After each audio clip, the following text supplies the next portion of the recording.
सबसे पहले तो प्यार के दिन की भगवान के परम प्यारों को बहुत बहुत बधाई।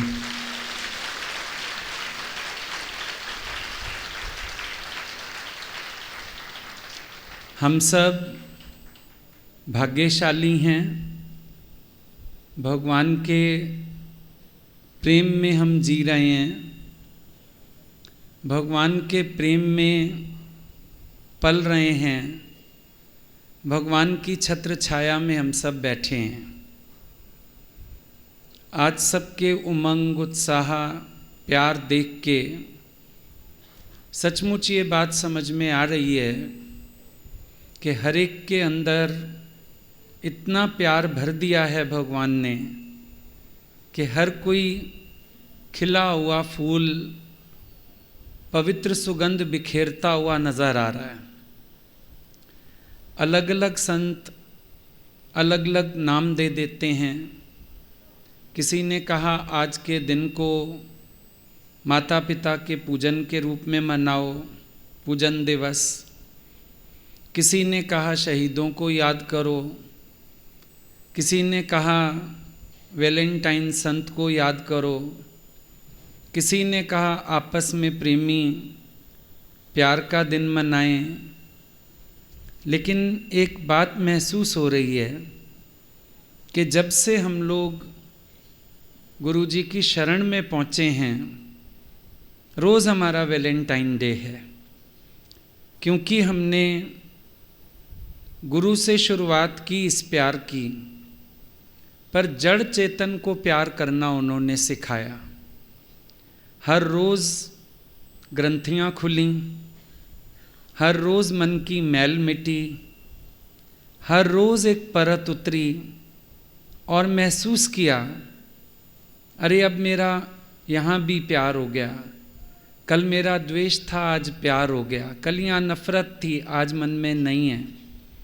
जड़ चेतन में गुरु का दर्शन करके और ऐसे लगा अपना आप ही पावन प्रेम हो गया है। बहुत बड़ी बात है किसी के जीवन में प्रेम की ऐसी सुगंध आ जाए कि वो खुद प्रेम स्वरूप हो जाए। आज हम सुबह याद कर रहे थे, सब लोग गुरु के पास प्रेम की भीख मांगने पहुँचे थे। प्रश्न होता था, किसी ने प्यार नहीं किया, गुरुजी हमें कोई प्यार नहीं करता, और वो बड़े गारंटी देते थे हम तुम्हें प्यार करेंगे, अरे हम ऐसा प्यार करेंगे तुम्हें दुनिया को प्यार करना सिखाएंगे। और आज सारे फ़कीर गुरु की कृपा से बादशाह हैं कि नहीं हैं? प्यार की इच्छा अंदर से ख़त्म हो गई और प्यार लुटाते फिर रहे हैं। जहाँ जाते हो प्यार की सुगंध बिखेर देते हो, जहाँ बैठते हो आपको लगता है मैं सबको प्यार करके जाऊँ यहाँ से, मैं तो सबके लिए अच्छी भावना रखूँ। तो तेरे दर पे मैं तो फ़कीर था, तूने क्या से क्या है बना दिया। फ़कीर होके आए थे और आज हम खुद शहंशाह हो गए हैं।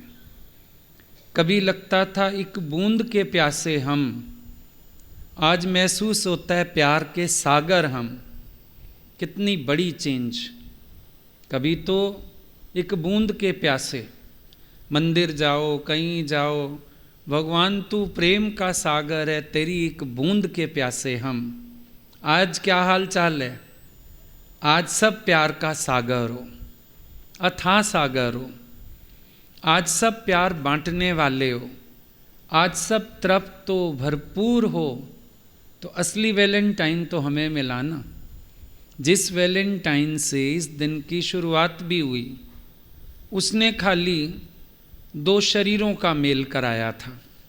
प्यार करने वाले लड़का लड़की थे, उनका मेल कराया और उसके बदले उसको कुर्बान होना पड़ा।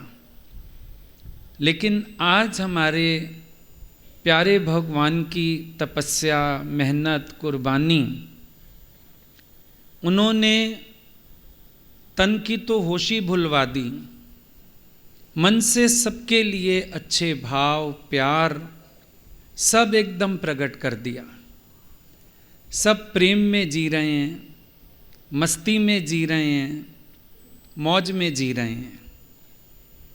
ऐसा प्रसाद किसी तीर्थ पे नहीं मिला, ऐसा प्रसाद किसी सत्संग में जाके नहीं मिला, ऐसा प्रसाद किसी मंदिर द्वारे में जाके नहीं मिला, जो प्रसाद गुरु की शरण में बैठ के पाया है। सोचा ही नहीं था प्यार का ऐसा प्रसाद मिलेगा जिसको लेके अंदर बरकत हो जाएगी। अभी बाहर का प्रसाद खिलाएं, खाने के बाद रोटी भी खाओगे। सोचा था ये प्यार का ऐसा प्रसाद मिलेगा, उसके बाद सारी भूख खत्म हो जाएगी, कोई भूख बाकी नहीं, कोई इच्छा बाकी नहीं, तृप्त आनंदित ऐसे जीवन की कभी कल्पना भी नहीं की थी। ये आज सतगुरु की कृपा है। कहीं भी गए हमारे प्रेम में असर नहीं, सामने वालों के प्रेम ने कभी हमें असर नहीं किया, गुरु के प्रेम ने हमें भी असर किया।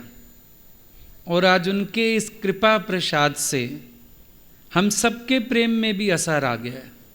कॉन्फिडेंस है, बड़ा कॉन्फिडेंस है कि कोई दुखी आए हम हंसा सकते हैं, कोई रोता हुआ आए हम खुशियां दे सकते हैं, कोई अभाव लेके आए हम भरपूरता का एहसास करा सकते हैं गुरु की कृपा से, गुरु के वचनों से, गुरु के प्यार से। कितनी अनोखी बात है। संसार में ये संभावना ही नहीं थी।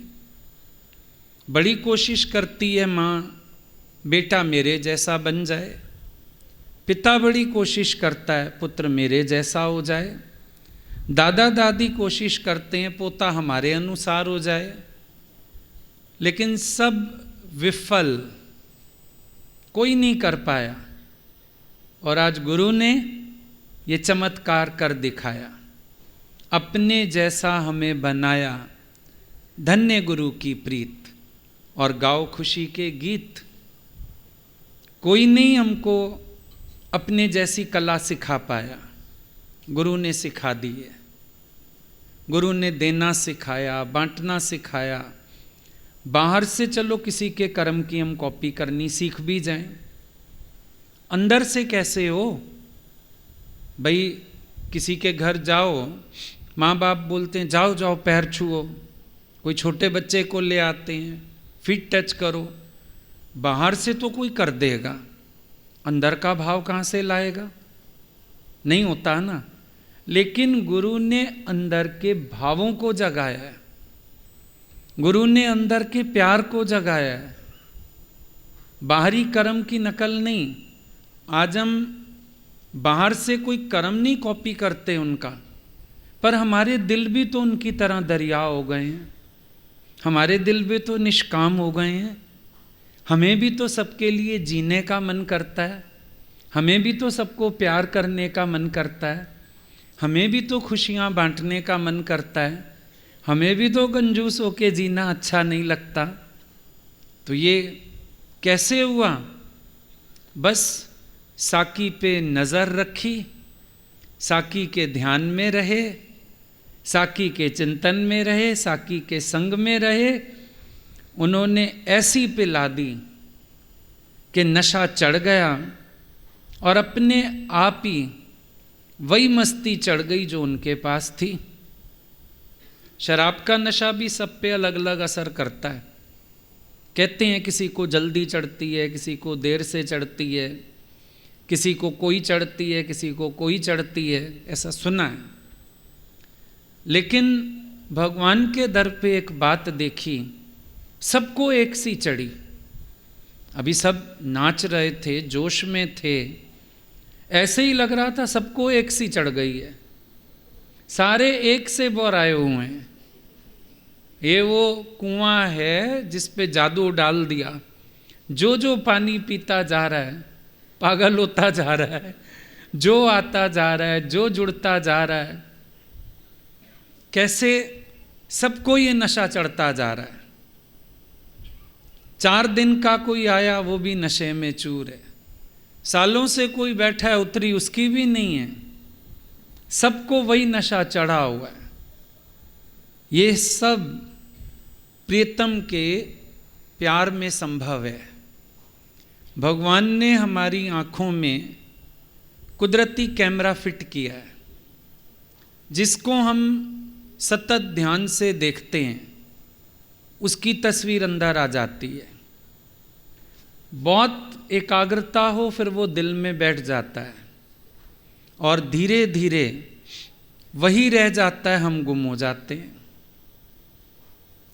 पर बात होती है दोनों तरफ से, मेरी भी नज़र हो उनकी भी नज़र हो, आई कांटेक्ट, नज़र से नज़र मिलनी चाहिए। तभी भजन में लाइन आई, मात यशोदा के आंगन का दर्पण हो जाऊं मैं, और जब तुम मुखड़ा देखो तुम में समा जाऊं मैं। पर अगली लाइन बड़ी इंपॉर्टेंट है, जब आमना सामना हो तो नजरें ना चुरा लेना। क्योंकि भगवान ना यहीं पे गड़बड़ कर देते हैं, यहाँ तक पहुँच जाते हैं हम, आईना होके खड़े भी हैं, सामने भी आ जाते हैं।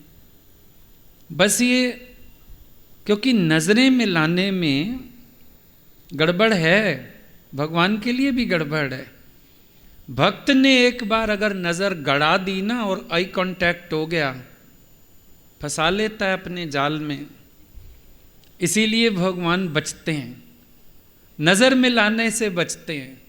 तो भक्त कहता है जब आमना सामना हो तो प्रभु नज़रें ना चुरा लेना, उस समय नज़र मत चुराना। क्योंकि वो क्षण अगर चूक गया, मेरी नज़र भी ना चूके, तुम्हारी कृपा रहे, तुम भी नज़रें ना चुराना। क्योंकि वो क्षण चूक गया तो मैं जिंदगी से चूक गया, जीवन से चूक गया। इसीलिए नज़र की बड़ी अहमियत है यहाँ पे, प्रियतम से नज़र मिले बड़ी अहमियत है। एक भक्त ने बोला, कोई करता रहे मस्जिद में सजदे, कोई करता रहे मस्जिद में खुदा को सजदे, और उसके सजदों में असर हो, ये ज़रूरी नहीं। कोई मस्जिद में जाता है, खुदा को सजदा करता है, ये ज़रूरी नहीं है कि उसके सजदे में असर हो। बोला सबकी साकी पे नज़र हो, ये ज़रूरी है। सबकी साकी पे नज़र हो ये ज़रूरी है, पर साकी की सब पे नज़र हो ये ज़रूरी तो नहीं। अब हम कहें क्या पक्षपात है भगवान के पास? पक्षपात नहीं है। प्रियतम की नज़र उसके लिए है जिसकी नज़रों में प्रियतम के लिए प्यास है। भगवान नज़र किससे मिलाते हैं? जिसकी नज़रों में अपने लिए, अपने दर्श के लिए, अपने प्रेम के लिए प्यास देखते हैं, उसी से नज़र मिलाते हैं। जहाँ मुझे मिलने की प्यास नहीं, मुझे पाने की प्यास नहीं, मेरे दर्शन की तड़प नहीं, भगवान सोचते हैं मैं वहाँ नज़र मिला के क्या करूं? जिन नज़रों में प्यास होती है भगवान उससे नज़र मिलाते हैं। जो तड़प के मिलता है भगवान उसको तृप्त करने के लिए मिलते हैं। जो प्यास लेके आता है भगवान नज़रों से उसकी प्यास को तृप्त करते हैं। इसीलिए बहुत ज़रूरी होता है भगवान से नज़र मिलना। पर नज़र मिलेगी जब हम नज़रों में उनके दर्शन की, उनके प्यार की प्यास लेके आएंगे। आपने हाथी देखा होगा और पता भी होगा हाथी फंसता कैसे है। हाथी को फंसाना हो तो एक खड्डा खोद देते हैं उसके ऊपर कागज की हथनी बना के खड़ी कर देते हैं। हाथी काम वेग से दौड़ता हुआ आता है और हथनी को आलिंगन करना चाहता है, खड्डे में गिर जाता है। अपने भारी वजन के कारण हाथी बाहर नहीं निकल पाता और पकड़ लिया जाता है।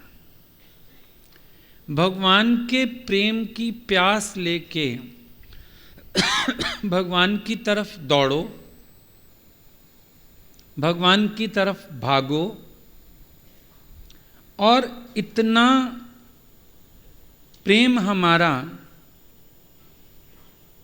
प्रेम का वजन इतना हो कि हम कभी निकल ना पाए,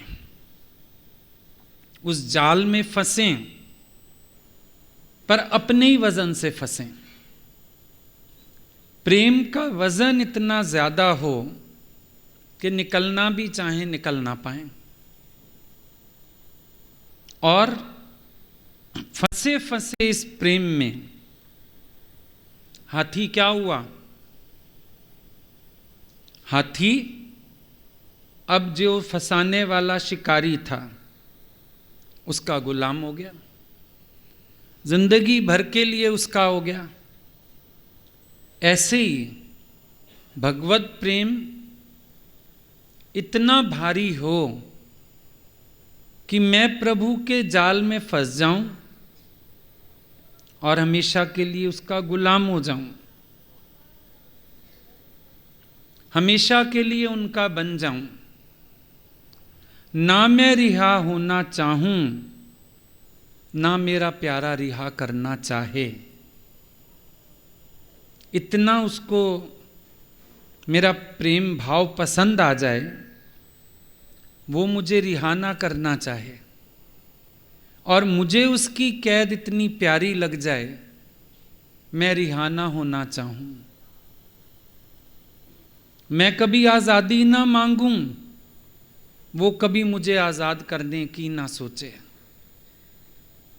इतना इस प्यार में, भगवान के प्यार में वजन होना चाहिए। देखो, जिनको सत्ता चाहिए, शक्ति चाहिए, नियंत्रण चाहिए, वो कठोर हृदय होते हैं। उनके जीवन में प्रेम प्रवेश नहीं कर सकता है। उनके जीवन में कभी आकर्षण ही नहीं होगा भगवान के लिए, भगवान के प्रेम का दर्शन का रस ही नहीं होगा।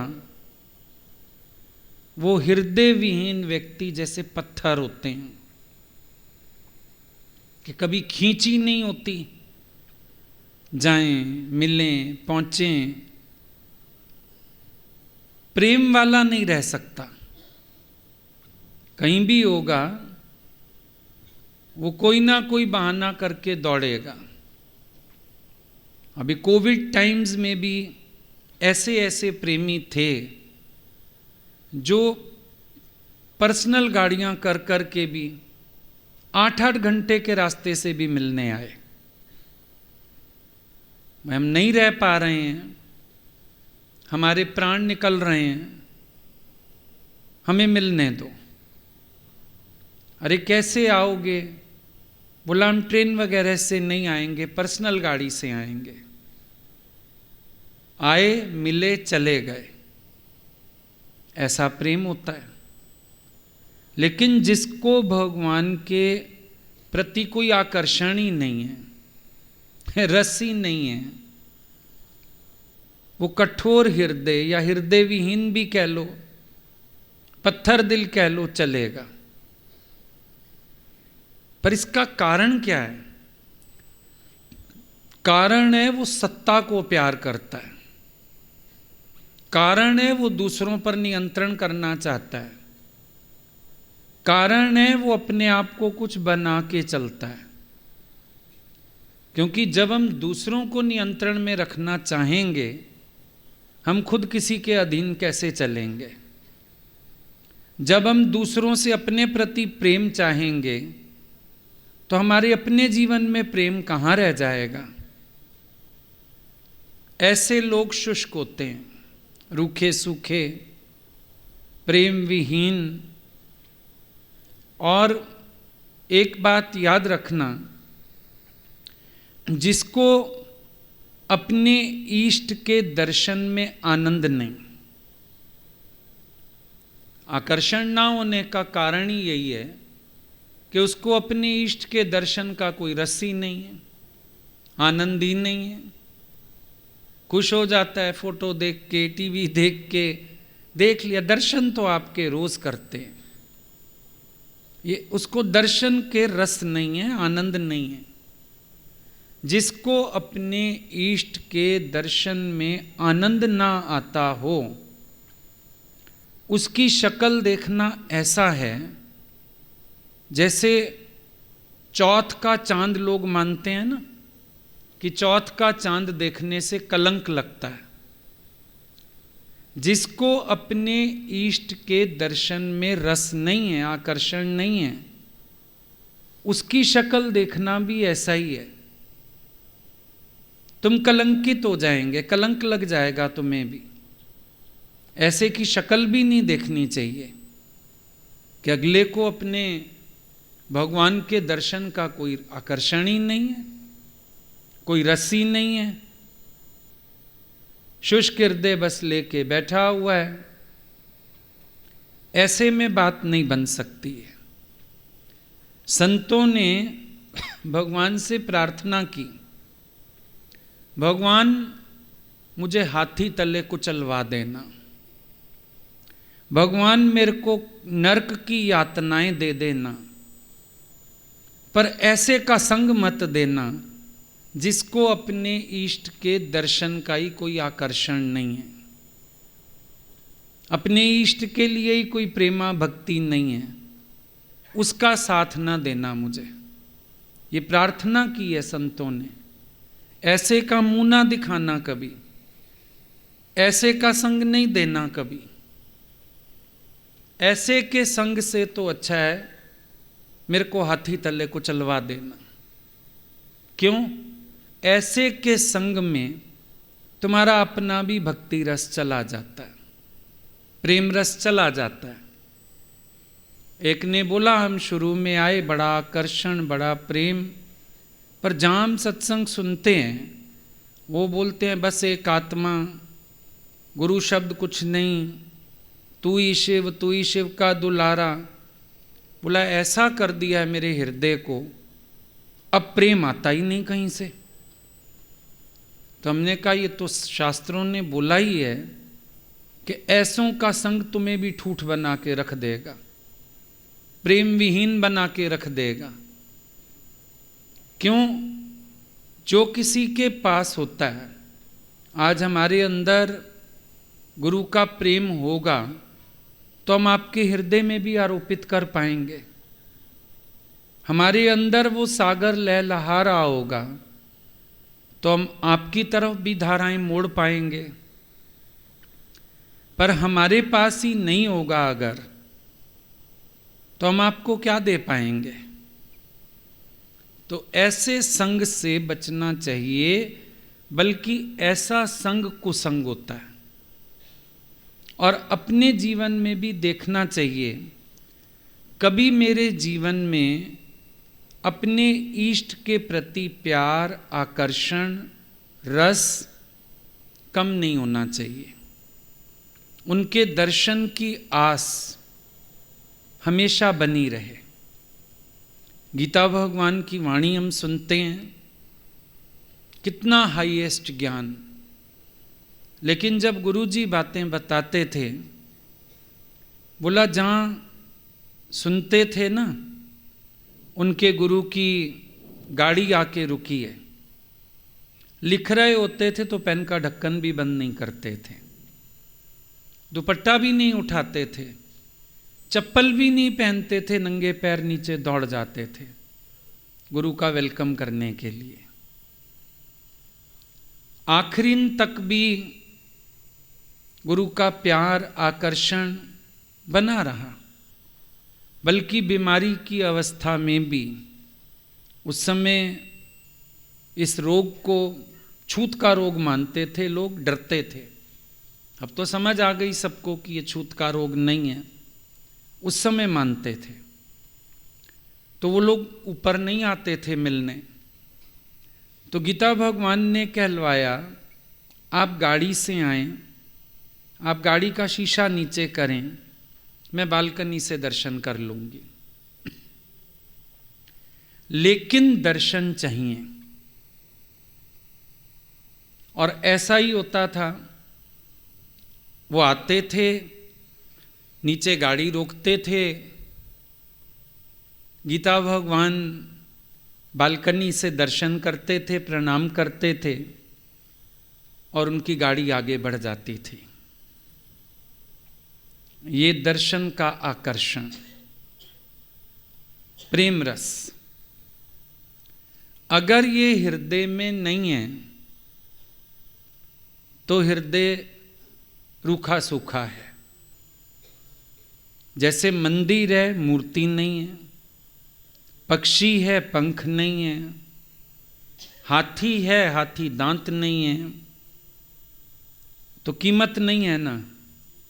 इसी प्रकार से जीवन में गुरु के प्रति प्रेम और आकर्षण का अभाव है तो ऐसा व्यक्ति बेकार है।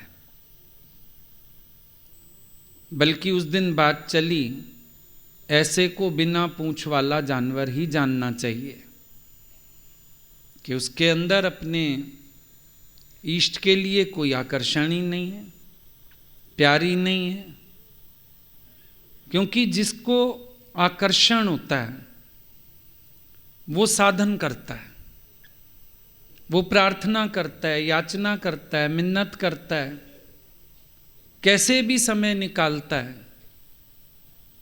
लेकिन वो दर्शन चाहता है।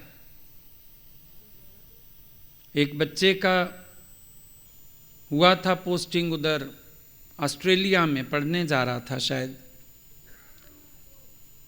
मिलने आए एक दिन पहले, लेकिन वो बोले हमको तृप्ति नहीं है, हमें सुबह मिलना है, दर्शन चाहिए। सुबह उठ के खास तैयार होके बैठे, आओ भाई 6 बजे आओ, 7 बजे आओ। जब सामने वाला नहीं रह पा रहा है तो फिर उसकी प्यास तो बुझानी पड़ेगी ना। कई बार देखा जाता है ऐसा, जिनके अंदर प्यास है वो साधन भी करते हैं, कब मिलें, कैसे मिलें। उस दिन भी किसी का फोन आया, किसी सेवा में बिजी हैं, बोला 24 घंटे में एक झलक तो चाहिए, अब आप देखिए कैसे। ये नहीं हो सकता 24 घंटा 1 मिनट बीत जाए और आप नज़र के सामने ही ना हो। बोला हमको प्रारब्ध से शिकायत नहीं, सेवा से शिकायत नहीं, लेकिन एक झलक तो चाहिए। अब आपने कैसे दर्शन देना है ये आप देखो, मुझे बता दो कब मिलना है, कितने बजे मिलना है, कैसे मिलना है, कहाँ मिलना है, पर एक झलक तो चाहिए। मैं तेरे प्रेम का ही प्यासा हूँ, प्रेम प्याला पिला मेरे सतगुरु। डूब जाऊं मैं प्रेम सागर में, जाम ऐसा पिला मेरे सतगुरु। नशा है, वाणी का नशा होता है और चीज़ों का नशा होता है यहाँ भी, पर कोई कोई प्रेमी भक्त को दर्शन का भी नशा होता है, दर्शन के बिना नहीं रह सकता। तभी वो भक्त ने बोला ठोकर लगा कि मैं तेरे रास्ते पे पड़ा हूं। बोला ठोकर लगा, वो ठोकर लगाने के लिए देखेगा तो सही ना, ठोकर कैसे मारेगा बिना देखे, बस मेरा काम हो जाएगा। ठोकर लगा कि मैं तेरे रास्ते पे पड़ा हूं। ये सच्चे भक्तों की मंशा हुआ करती है। जब एक सांसारिक प्रेम में लोग मिले बिना नहीं रह सकते एक दूसरे को, तो भगवान से मिले बिना हम कैसे रह जाएं। और सरल साधन है, दर्शन तेरा जिस दिन पाऊं हर चिंता मिट जाए। दर्शन कर लिया, जीवन में उत्साह आ गया। देखो छोटेपन से घरों में हमें सिखाते थे स्कूल जाने से पहले मंदिर होके जाओ। क्या था एक मंदिर में माथा टेकने में? सुबह सुबह भगवान को याद करोगे, पवित्र हो जाओगे। भगवान का दर्शन करोगे, तुम्हारे विचार शुद्ध हो जाएंगे, तुम्हारा अहंकार वलीन हो जाएगा। सारा दिन भगवान तुम्हारे साथ रहेगा, तुम्हारे नेत्रों में समा जाएगा। प्रसाद खाओगे, उससे भी तुम्हें ताकत आएगी। भगवान का नाम तो आया ना एक बार, बचपन से सिखाते थे। आज भी यही बात है, दर्शन की अहमियत है। अगर भगवान के दर्शन की अहमियत नहीं समझ आ रही तुम्हें, तो तुम्हारा जीवन एक दिन शुष्क हो जाएगा।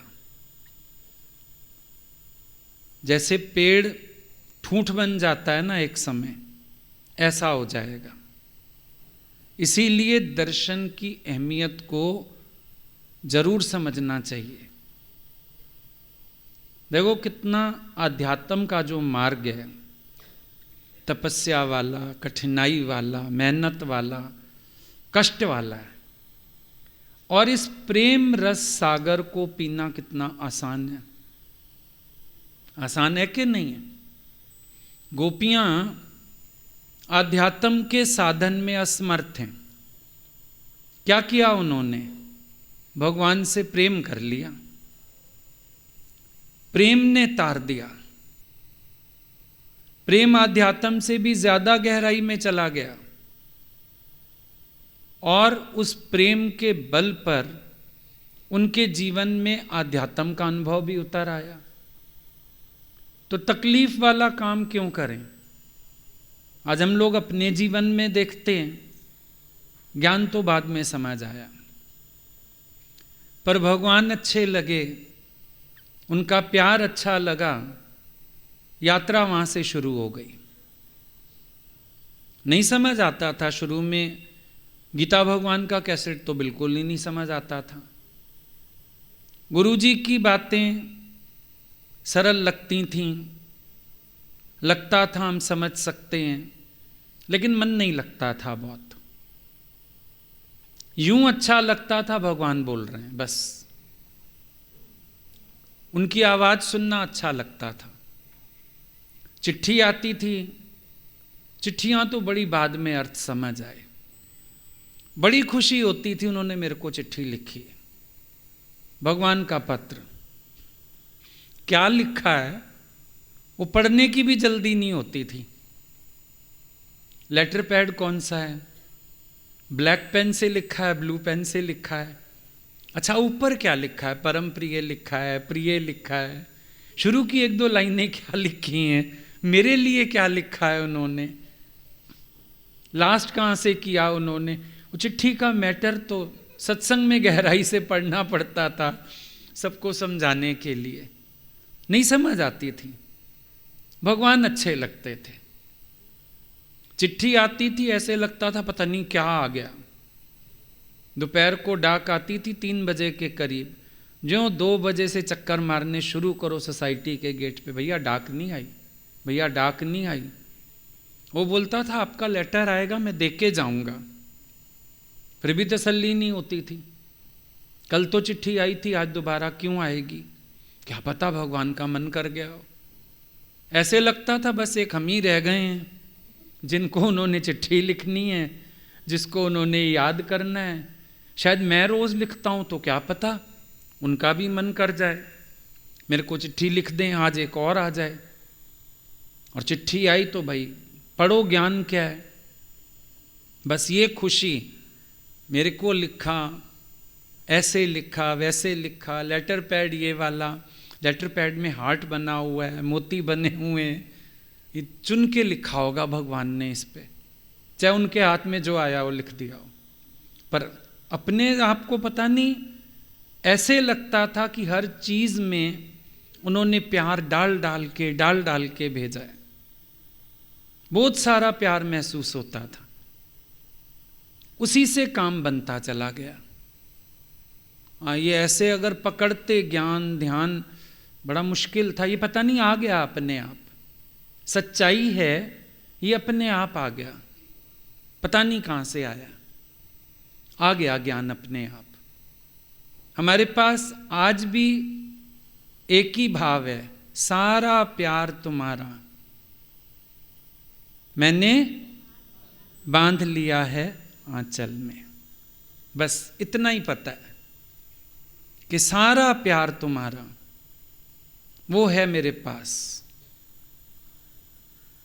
उसको धरोहर कहें, अमानत कहें, खजाना कहें, वही है। आज भी उसी का मान है, उसी की शान है, वही हमारा जीवन है, वही आहार है, सब कुछ वही है। उनका प्यार हमारा सब कुछ है। ज्ञान कभी सीखा नहीं, कभी संभाला नहीं, शायद उसने ही संभाल लिया हमको आके। भगवान की कृपा होगी, उन्हीं का ही संकल्प होगा कि हम लोगों को थोड़ा ज्ञान व्यान भी आ जाए। हमने तो नहीं चाहा था। आज भी ज्ञान का मनन करना नहीं मजा आता, उनको मन सोचने का मजा आता है, उसी में नया नया ज्ञान समझ आ जाता है। ज्ञान का सागर भी तो वही है, प्रेम का सागर भी तो वही है। सागर में ही मोती होते हैं, सागर को मथो मोती तो वहीं से निकलेंगे ना। ज्ञान कहाँ से आया? उन्हीं से आया, अपने आप आया। अब प्रेम है, लक्षण अपने आप आएंगे।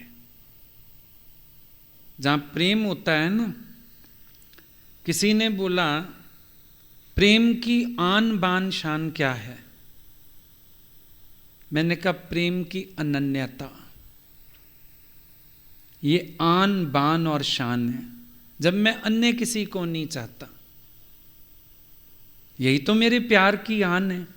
इज्जत रह गई ना, किसी और में मन नहीं गया, आन बान रह गई। और शान है, मेरे प्रियतम जैसा कोई है ही नहीं, और मेरे प्यार की शान भी इसी में, अनन्यता में।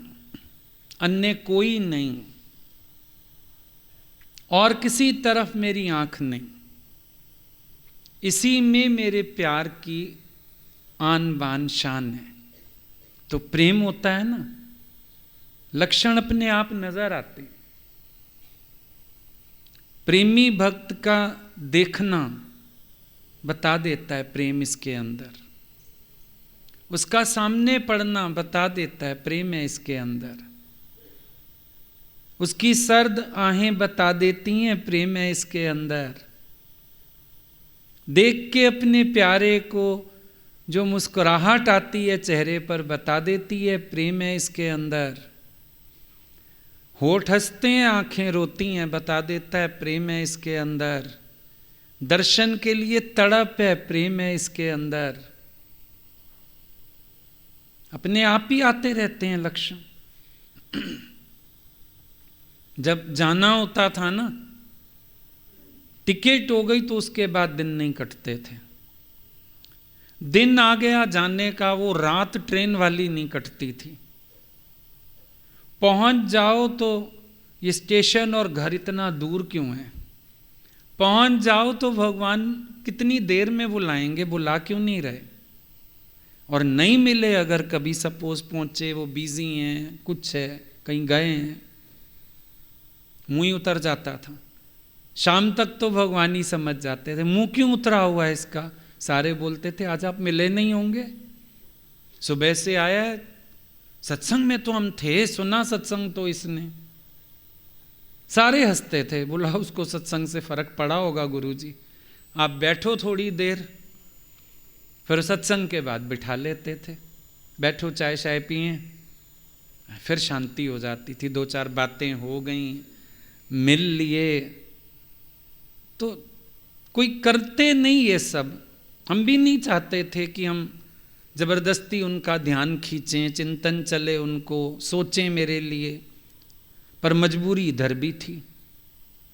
हम भी क्या करते, मजबूरी थी, उम्र भी छोटी थी, पहला पहला प्यार था, दुनिया में कुछ देखा नहीं था, हमारी भी मजबूरी थी, हम क्या करते, आ जाता था चेहरे पर।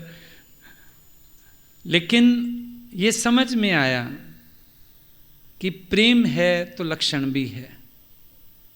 अच्छा, जब ऐसा भी होता था ना, नहीं मिले, चलो हम गए, बात नहीं हो पाई, मिलना नहीं हो पाया, ये लगता था इतना तो कह दें हम शाम को मिलेंगे तुमसे। देखो प्रेमी की ये शर्त नहीं है कब मिलोगे बताओ, पर ये तो बता दो मिलोगे, इतना तो कह दो ना मिलोगे। अब उतना भी ना कहो तुम, बड़ा अजनबीपन लगता है फिर ये। भाई हम आए बैठे हैं, इतना ही कह दो मिलेंगे, शाम को मिलेंगे, कल इसीलिए कोई बाहर से आता है ना, मुझे ध्यान रहता है, मैं जरूर बोलता हूँ उसको, हम तुमसे बैठेंगे, हम शाम को बैठेंगे। हम क्यों, हमको ऐसे लगता है जैसे हमारी जान निकलती थी, इन लोगों की भी निकलती होगी बेचारों की। तो कोई आता है हम उसको जरूर कह देते हैं हम आपसे शाम को बैठेंगे, हम आपसे मिलेंगे, हम आपसे कल बात करेंगे, कि इसको तसल्ली हो जाए, इसको संतुष्टि हो जाए, क्योंकि हमको वो टाइम याद आता है। अब वो मिले तो सही सत्संग में, नमस्ते भी हो गई, पैर भी छू लिए, उन्होंने हालचाल भी पूछ लिया, पर इतना तो कह दो ना कि हम शाम को आराम से मिलते हैं। एक एक्सक्यूज़ दे दो कि अच्छा बेटा हम बिजी हैं, इतना ही कह दो।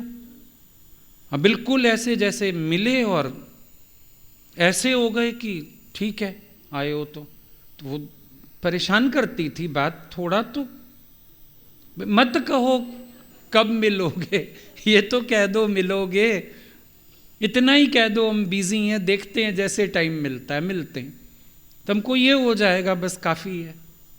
देखो कभी भी प्रेम में ये शर्त नहीं होती कब मिलोगे।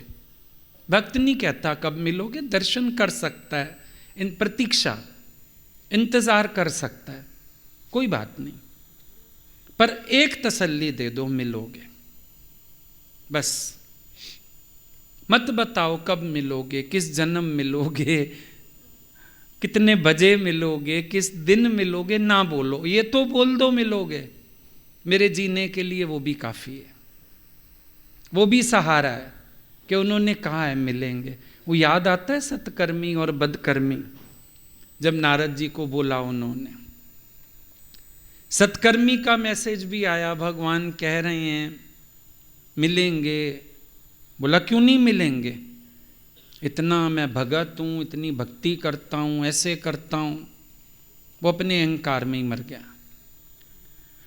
बदकर्मी को बोला भगवान कह रहे हैं मिलेंगे, पर बोला मिलेंगे ना, इतना नाचा भगवान वहीं पर घट हो गए। सत्कर्मी को बड़ी चिढ़ हो गई, बोला बदकर्मी के लिए आप तुरंत आ गए।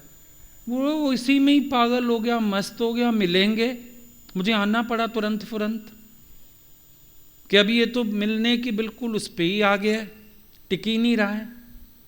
तो वही बात होती है भक्त के अंदर, मिलोगे बस ये कह दो, ठीक है एनफ है, हम नहीं पूछ रहे, तुम्हारा बड़ा कीमती समय है, बहुत भक्त हैं तुम्हारे, हम नहीं कुछ कह रहे, लेकिन इतना कह दो मिलोगे, तसल्ली हो जाएगी, मेरी भी जगह है, तसल्ली हो जाएगी, मेरे लिए भी सोच रहे हैं।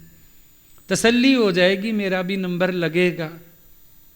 तो ये प्रेम है ना, तो ये छलकता है, इसकी लक्षणा भी है, ये छलकता भी है।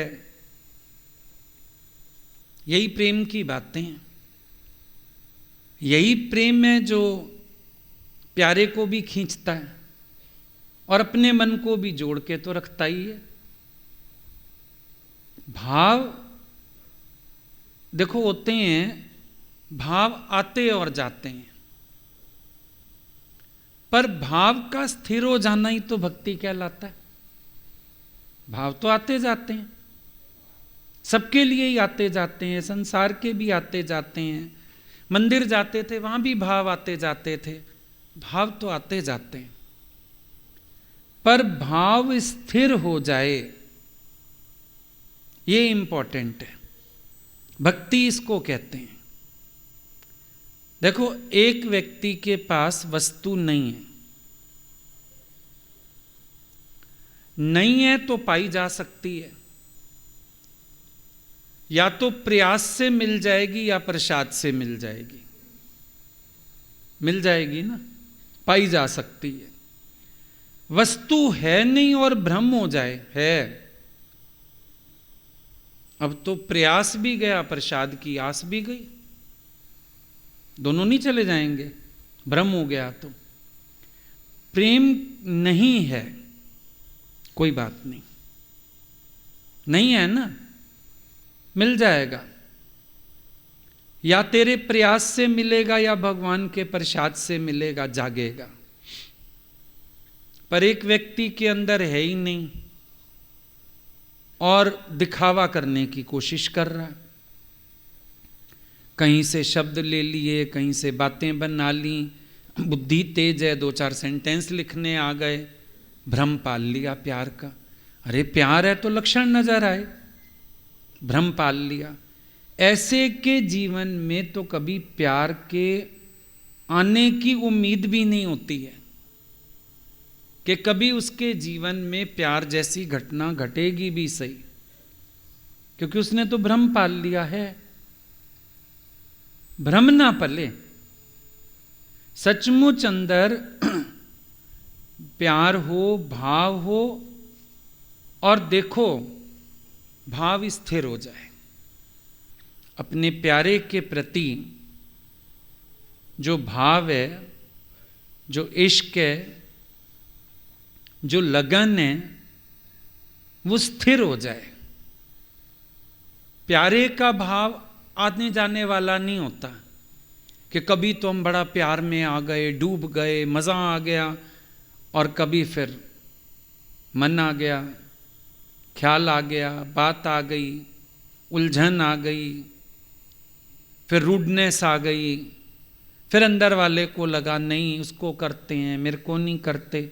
ये अस्थिरता, भाव में जो अस्थिरता है, यही सबसे बड़ा खोट है। भाव स्थिर होता है, चाहे तूफान आ जाए भाव स्थिर होता है, चाहे भगवान दर से धक्का दे दे भाव स्थिर होता है। बुल्ले शाह का भाव स्थिर है, चाहे उसके गुरु ने दरवाजे बंद कर दिए, पर बुल्ले शाह का भाव स्थिर है। कारण कोई बन जाएं, हालतें कोई हो जाएं, भाव अस्थिर हुआ अगर, मन में शिकायत आई, नाराजगी आई, उलझन आई, भाव अस्थिर हो गया। भाव अस्थिर माना भक्ति विहीन। अब गई भक्ति, अब नहीं हाथ आएगी, अब गई भक्ति की शक्ति, अब कुछ अनुभव नहीं हो पाएगा। इसीलिए ध्यान रखने जैसी बात है कि हमारे अंदर का जो भाव है वो स्थिर होना चाहिए। और स्थिर भाव की बड़ी प्यारी एक निशानी और है कि जब भाव स्थिर होता है इतनी परिपक्वता आ जाती है उसमें कि कोई मिलता तुमसे है, उसको स्मृति तुम्हारे इष्ट की होती है। देखता कोई तुम्हें, याद उसे तुम्हारा गुरु आता है। वचन कोई तुमसे सुनता है, उसकी श्रद्धा तुम्हारे इष्ट से जा जुड़ती है। प्यार कोई तुमसे लेता है, उसके मन में तुम्हारे गुरु के प्यार की कद्र हो जाती है। ये स्थिर भाव की लक्षणा है। जहां भाव स्थिर हैं उसकी ये लक्षणा है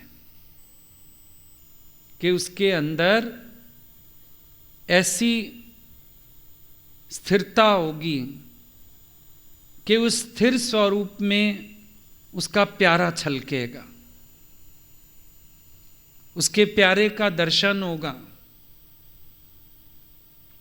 अभी एक छोटी सी कैमरा है, इसको तुम सामने रख देते हैं, ये विदेशों तक सत्संग पहुंचा देती है।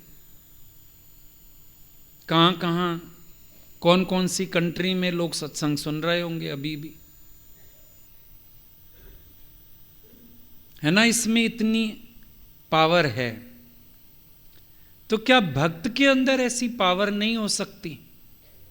भक्त ऐसा मीडिया नहीं हो सकता? ये तो अब चली चीजें, पहले जमाने में भक्ति तो मीडिया थे। कौन जानता शाह इनायत को अगर बुल्ले शाह जैसा मीडिया ना होता? कौन जानता कृष्ण को अगर मीरा जैसा, राधा जैसा मीडिया ना होता? कौन जानता? बहुत जबरदस्त बात है। मीरा को याद करते हैं, कृष्ण याद आते हैं। राधा को याद करो, कृष्ण याद आते हैं। बुल्ले शाह को याद करो, शाह इनायत याद आते हैं। लहणे को याद करो, गुरु नानक देव जी याद आते हैं।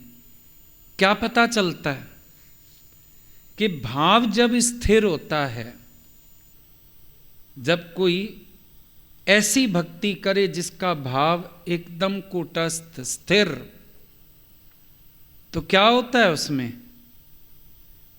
दर्शन करोगे भक्त का, स्मृति भगवान की होगी, स्मृति उसके प्यारे की होगी, स्मृति उसके इष्ट की होगी। दर्शन कर रहे हो भक्त का, मिल रहे हो भक्त से, और उसके भगवान के प्रति तुम्हारी आस्था, प्यार, भाव बढ़ते ही चले जा रहे हैं। हम लोगों ने गीता भगवान को नहीं देखा, हम तो उनके लीला समेटने के 3-4 साल बाद ही सत्संग पहुंचे।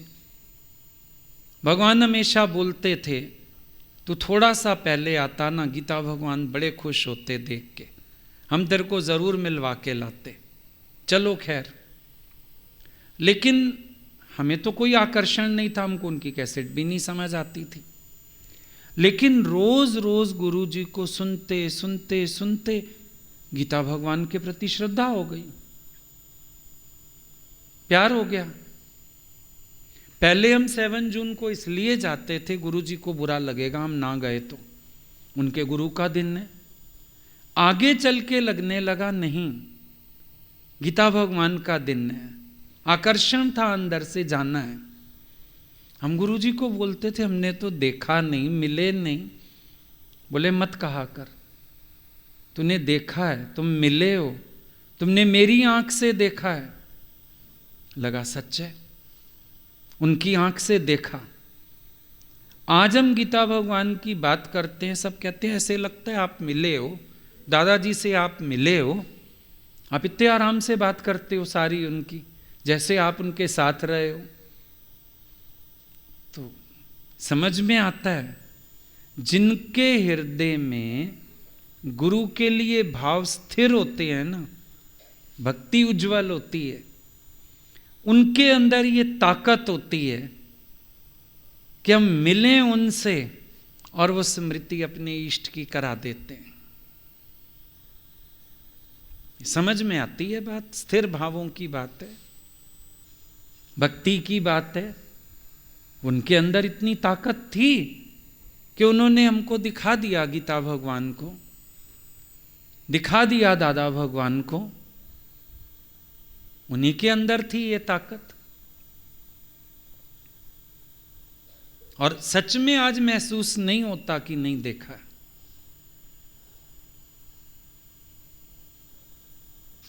कुछ तो गुरुजी के अंदर ही लक्षणा सारी देख ली, दादा भगवान को भी इनमें ही देखा, गीता भगवान को भी इनमें ही देखा, माता भगवान को भी जितना देखा इनके जीवन में अक्स था, तो वैसे भी नहीं लगता कि नहीं देखा।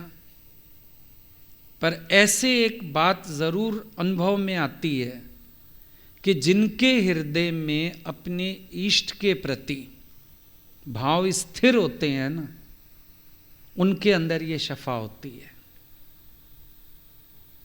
कितना कोई अच्छा मर्जी ज्ञान बोलता हो, पर अगर उसकी वाणी में ये शफा ना हो, तुम सिर्फ समय बर्बाद कर रहे हो उसके पास बैठ के। खोखला ज्ञानी वो खुद, और खोखला ज्ञानी तुम्हें बना देगा, लाभ नहीं होगा, क्योंकि उसके अपने जीवन में स्थिर भाव नहीं है, अहंकार है। भगवान के प्रति, गुरु के प्रति, इष्ट के प्रति स्थिर भाव नहीं है, तो बाकी बचा अहंकार। फिर अहंकार है उसके जीवन में। कभी ज्ञान मत सीखना, भावों को स्थिर करना, प्यार को स्थिर करना। देखना तुम जो बोलोगे ना, तुम सामने वाले के अंदर अपने गुरु का प्यार जगा लोगे, आकर्षण जगा दोगे। तुम्हें नहीं धक्का मारना पड़ेगा, जाओ मिल के आओ, देख के आओ, उसको खींच होएगी, जाऊं जाऊं जाऊं, एक बार मिल के तो आओ। ये जिनकी इतनी बात करते हैं उनके अंदर आ जाएगा ये ज्ञान। हमें सीखने की बिल्कुल जरूरत नहीं है, सिर्फ गुरु को देखो, उनको पढ़ो, उनको समझो, उनके प्रति भाव भक्ति को स्थिर करो। इससे ऊंची शफा कोई नहीं है। बहुत बड़ी शफा है भाई, तुम देखो किसी को और मिलो किसी से, कल्पना से परे की बात नहीं है। तुम देखो किसी को और मिलो किसी को, सुनो किसी को और प्यार जागे किसके लिए। ये आध्यात्म में घटती हैं घटनाएं, प्यार में घटा करती हैं ये घटनाएं। हृदय का जो प्रेम है ना, ये अपनी पहचान खुद देता है। हृदय के प्रेम को पहचान के लिए किसी की मोहताजी नहीं है। हृदय का प्रेम अपनी पहचान खुद बन जाता है, और हृदय का प्रेम अपनी पहचान अपने वे से ही देता है, दूसरे के वे से नहीं। आज हम सोचें हम मीरा के वे से अपने प्रेम को प्रकट करें, नहीं, तुम अपने वे से प्रकट कर पाएंगे। कभी तुमने नोटिस किया हो, कोई लोग भजन पे, उस पे कई बार कोई फंक्शन होता है, प्रिपेयर भी कर लेते हैं। अब राधा का पार्ट ले लिया, मीरा का ले लिया, तुम स्टेप सिखा देते हैं, वो सीख लेता है। लेकिन तुम देखो बीच में ना झलक उसके अपने प्यार की जरूर आती है। कुछ क्षण बीच में ऐसे आते हैं जो उसके अपने प्यार की पहचान दे जाते हैं। देखते देखते ही हम भी भूल जाते हैं ये मीरा है, ये राधा है। उसका प्यार ही उसकी पहचान बनता है और अपने वे से बनता है। इसीलिए इस प्यार को बहुत संजो के रखना चाहिए हृदय में। इसलिए इस प्यार के दिन पे प्यार की महिमा को समझना चाहिए। शुरुआत इसकी यहीं से होगी। जब प्यास लेके पहुंचोगे तो प्यारा नजर भर देखेगा, और जब वो नजर भर देखेगा खेल शुरू हो जाएगा, उससे पहले नहीं हो सकता। तो प्यार के दिन पर अपने अंदर एक ही संकल्प रखना है, ये भाव स्थिर होता जाए। ये भाव स्थिर हो, भक्ति स्थिर हो, प्रेम स्थिर हो। सबके लिए आज यही दुआ भी है, संकल्प भी है, और आप लोग भी अपने प्रति ऐसी भावना जगाएं। एक बार फिर सबको आज के दिन की बहुत बहुत बधाई।